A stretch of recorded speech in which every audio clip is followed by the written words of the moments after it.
Hello, anybody, and thanks for tuning in to Monday Morning Handicapping. This is a race recap, and I'm going to be going over the Grade 1 Arkansas Derby. This is a follow-up to my race forecast edition where I took a look at the runners in the race, gave you my top selection, why I thought that horse would win, and in this video, we're going to watch the replay and see what happened. So the Arkansas Derby was the 13th race on Saturday at Oaklawn Park, going a mile and an eighth. It's a Grade 1. And for a detailed look at the what, where, how, when, and whys of the Grade 1 Arkansas Derby, please check out my video number 14, Race Forecast, the Grade 1 Arkansas Derby, and the Race Forecast playlist. I lay it all out there, but I'm not going to rehash all that. You could go back and take a look if you're interested. This is the field of the race. It was a 9-horse field. You have your horse names here, the post position number, the morning line odds, which are the projected odds by the line maker at the track, the trainer, and the jockeys aboard each horse. I'm not going to go into this right now. You can pause the screen and take a look. I went over it a little bit in my previous video, but let's move on. So my top pick was number 8, Coal Battle, 7-2 on the morning line, trained by Lonnie Briley. Jockey was Juan Vargas. For a detailed look at Coal Battle as a win prospect in the Grade 1 Arkansas Derby, please check out that same video in the race forecast playlist. But just to highlight some of the merits of Coal Battle that I liked, his running style, he's very versatile. He can be a mid-pack closer, but has won wire to wire against softer company. His last race was the Grade 2 Rebel Stakes at this track, Oaklawn Park, going 8.5 furlongs, which is a mile and a 16th. Of course, the Arkansas Derby is 9 furlongs, going a mile and an eighth, so a 16th of a mile further. In that Grade 2 Rebel Stakes, he was number 1. He broke sharply. He wasn't too wide entering that first turn, and he was in the clear, meaning no traffic behind 4 front runners, so getting a solid pace to chase into. Some trip notes: he commences his move with about 5/8 of a mile to go, quickly passes horses around the turn, was 4 wide around the far turn to contend for the lead, and got on terms with the leader entering the stretch. In the stretch, continues to pull away from the original leader, giving up some ground to horses Sandman and Publisher, who are also in this Arkansas Derby. So giving up some ground, I just mean Sandman and Publisher were catching up to Coal Battle in the stretch late in the race. Takeaways from that Grade 2 Rebel Stakes, not the Arkansas Derby, but his most recent race before that. It was a tremendous performance for this horse to sustain his move for about 5/8 of a mile and have enough left in the tank, enough stamina to secure the win. Got a favorable pace to make such an effort, but has also been victorious with less favoring paces, referring back to that versatility. He can just take what the race gives him and usually runs pretty well. I found him to be a serious win contender in the Arkansas Derby. Some of my plays for consideration and some notes about the race. This, of course, is the Arkansas Derby.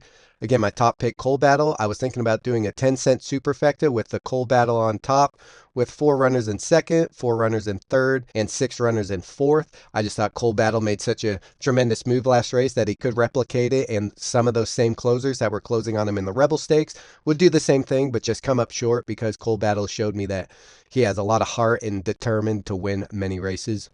I was curious to see if the 9 in the Arkansas Derby will be able to handle the distance and class test in first asking. Number 9 is a very fast Bob Baffert trainee who has only one race going 6 furlongs, so 3/4 of a mile, against maiden, so against other horses that have never won a race. One first time out, one impressively going very fast, but he's going much further this race and against much tougher company. And I just thought that the combination of the two would be too much for this horse, who ended up going off favored. Number 9 was the morning line favorite and had all the markings of a horse that would be short odds. There was just enough question marks around him that I was willing to bet that he was not going to win the race. Coal Battle also ran down a fast Baffert horse last time out, so kind of same scenario here. A very fast horse trained by Bob Baffert, expecting to go to the lead. I just thought Coal Battle could do that again. Plenty of classy closers in this race with more experience under their belts to come running late, so I reluctantly put the 9 in second, but a fast horse from Baffert, he could run second, so I did include him.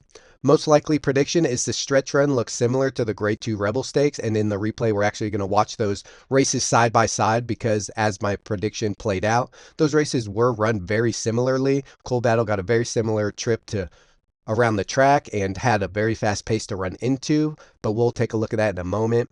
The key factor for this race were the tactics of number 5 Speed King. Was he going to go for the lead or take back again?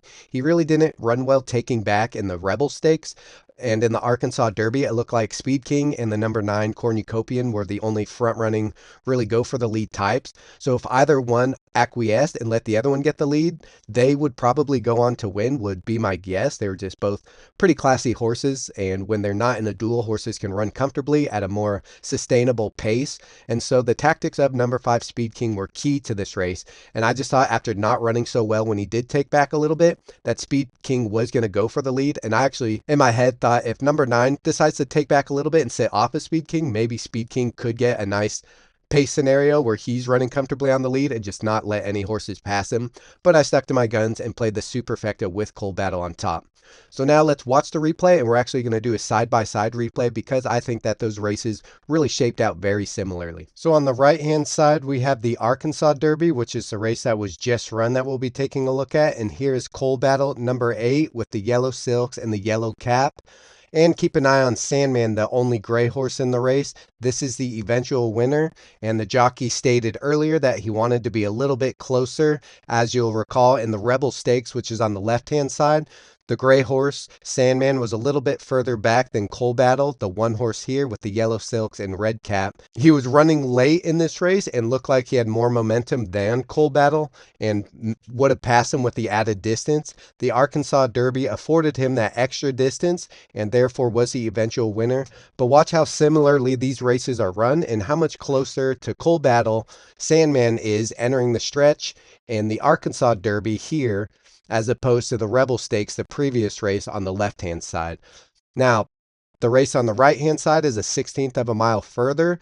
So they've already run about a 1/16 of a mile. I'm starting both races at this green finish line, and that's where we're going to start the race. And just watch how these races play out very similarly. Remember, Cold Battle is the yellow silks with the yellow cap. Over here's the yellow silks with the red cap. And keep an eye on the gray horse in both. And just watch him come running late in the Rebel Stakes on the left and how much closer he is entering the stretch on the right-hand side. Again, watch where Cold Battle commences his run for the lead in both races. There's about a half mile left in each race to go. On the right-hand side, today's or most recent Arkansas Derby, Cold Battle's out here stalking these two runaway leaders. And again, Speed King goes out and duels with the other speed horse, number 9 Cornucopian. On the left-hand side, Cold Battle's watching 4 speed runners duel each other early, and he's just happy to sort of lead the second flight of horses. Same with on the right-hand side in the Arkansas Derby. He's well behind these front runners. Very similar fast paces, 22.47, 22.46. But again, on the right-hand side, they're running a 1/16 of a mile further, so this pace should even take more of a toll out of those front runners. Half mile in 45.1, 45.72, so even faster than the shorter race. On the left-hand side, you can see Cold Battle making his move on the outside. On the right-hand side, Cold Battle is making his move, but look at the gray horse, how close he is to Cold Battle, about 2 lengths off. On the right-hand side, the gray horse is about 3-4 lengths off and a little bit in tight quarters. And here comes Cold Battle on the left-hand side making his move and on the right-hand side making his move. But look who's that? The gray horse, Sandman, right on his hip. On the left-hand side, Sandman's out here, fanned out wide, running wide around the turns. On the right-hand side, Sandman takes over. Cold Battle's just getting a little tired from making that really long vie for the win. And on the left-hand side, we'll see Sandman closing very fast late, obviously going faster than Cold Battle, but just runs out of time. The added distance on the right-hand side allows Sandman to get the win. I understand that might have been kind of difficult to watch, but go back and watch them independently on your own, or go back and watch it side by side. Maybe slow the speed down a little bit. It is kind of hard to keep track of if you're not sure who you're looking at, but give it a few times and you'll see how the races ran very similarly. Horses with this kind of class, you can expect them to run consistently, and they certainly did. But here are a few takeaways from watching those replays and watching the race. Cold Battle repeated last race's winning move in a race that shaped up very similarly as the Grade 2 Rebel on this same track. This Arkansas Derby was a 9 furlong, so a 1/16 of a mile longer than the 8.5 furlong Rebel Stakes in which he won. Calls into question the ideal distance or the distance limitations for Cold Battle. I'm not saying I think Cold Battle is out of it, but it just raises a question. Earlier in the card, during an interview after jockey Jose Ortiz won a race, who was the new rider on the winner Sandman, Jose Ortiz stated that he intended on making sure Sandman was a bit closer to the front this race and not giving the horse too much to do late. If you go back and watch the replay, how much closer Sandman was entering the stretch, that paid dividends for him as he was able to pass Cold Battle late in the stretch as opposed to running on late in the Rebel Stakes where he was unable to pass Cold Battle. So being up a little bit closer, kind of just following Cold Battle when he made that move, paid off for Sandman. Now, if you were listening to the feed earlier in the day, that might have got you off of Cold Battle and maybe onto Sandman just because of the way he was closing in that Rebel Stake. So it definitely pays to keep your eyes and ears open to little bits of information like this. After the race, trainer for Cold Battle, Lonnie Briley, said that he was only able to get 3 workouts in for Cold Battle before this race, and he wanted to get 4, and it showed. That was almost a verbatim quote by him. You can go back and check it out, but ultimately he got 1 less workout in Cold Battle than he was hoping to get, and he said, and it showed. Next start for Cold Battle appears to be in the Kentucky Derby.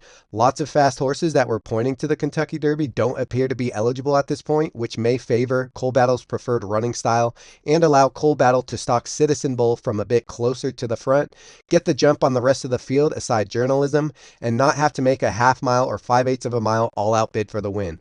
On the other hand, he will be going 10 furlongs.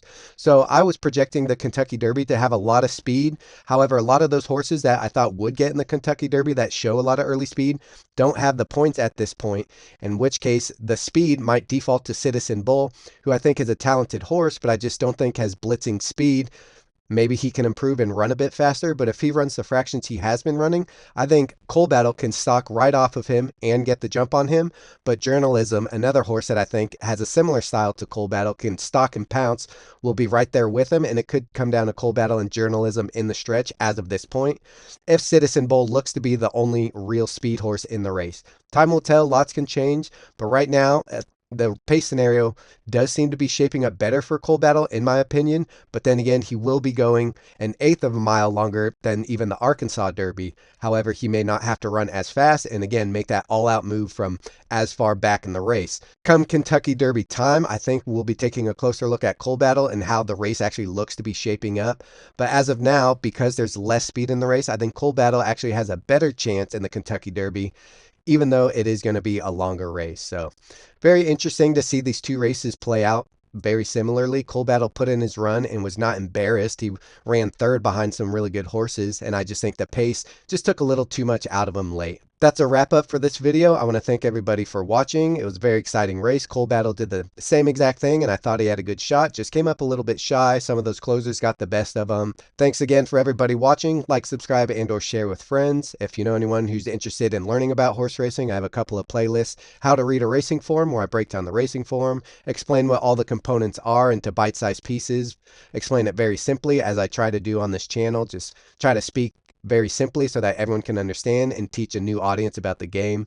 And for those people interested, I also have betting on horse racing for those newcomers to the game, where I explain all the bets, how much they cost depending on ticket structure, and what I look for before I place such bets. So congrats to the connections of Sandman. That was a good race. New jockey tactics really played out. Cold Battle is a very interesting horse, and I'm not counting him out yet, but I'll keep my eyes and ears open for little tidbits of information. This is shaping up to be an exciting Kentucky Derby with lots of contenders. Thanks again to everybody for watching, and I'll see you next time.